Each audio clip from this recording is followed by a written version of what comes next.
இன்றைக்கி 10 நிமிஷத்தில் ஈஸியாக செய்கிற மாதிரி ஒரு வெஜ் குருமா எப்படி செய்கிறதுன்னு பார்ப்போம். அதுவும் நம்ம இன்றைக்கி குக்கரில் தான் செய்ய போகிறோம். வாங்க. அதுக்கு ஃபஸ்ட்டு ஒரு மிக்ஸி ஜார் எடுத்துக்கோங்க. அதில் ஒரு 1/4 கப் அளவு தேங்காய் சேர்த்துக்குங்க. ஒரு 4 முந்திரி பருப்பு, ஒரு சின்ன துண்டு பட்டை, 3 பச்சை மிளகாய், அப்புறம் கொஞ்சமாக கசகசா சேர்த்து நல்லா நைஸாக அரைச்சி எடுத்துகிட்டு வந்துக்குவோம். அப்புறம் குக்கர் வச்சுக்கோங்க. அதில் ஒரு 2 டேபிள் ஸ்பூன் அளவுக்கு தேங்காய் எண்ணெய் சேர்த்துக்குங்க. அப்புறம் பட்டை, கிராம்பு, ஏலக்காய் எல்லாம் சேர்த்து நல்லா பொரிஞ்சதுக்கப்புறம் இதில் 2 வெங்காயத்தை நல்லா வதக்கிக்கங்க. அது கூடவே இஞ்சி பூண்டு சாந்து 1 டீஸ்பூன், அப்புறம் நல்லா வதங்கினதுக்கப்புறம் தக்காளி பழம் 1 டீஸ்பூன் சேர்த்துக்குங்க. கூடவே குழம்பு மிளகாத்தூள் 1 டீஸ்பூன், கரம் மசாலா தூள் 1/2 டீஸ்பூன் சேர்த்து நல்லா வதக்கிக்கங்க. வதங்கினதுக்கப்புறம் இதில் என்னென்ன காய்கறிலாம் நமக்கு தேவையோ எல்லா காய்கறியும் இதில் கலந்து வேக வச்சு நல்லா வதக்கிட்டு அது கூடவே நம்ம அரைச்ச தேங்காய் விழுது சேர்த்து தேவையான அளவு உப்பு போட்டு நல்லா ஒரு தடவை கலந்து விட்டுக்குங்க.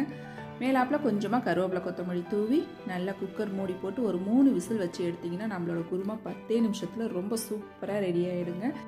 சப்பாத்தி பூரி கூட சாப்பிட்றதுக்கு டேஸ்ட் ரொம்பவே அருமையாக இருக்கும். ட்ரை பண்ணி பாருங்கள். தேங்க்ஸ்.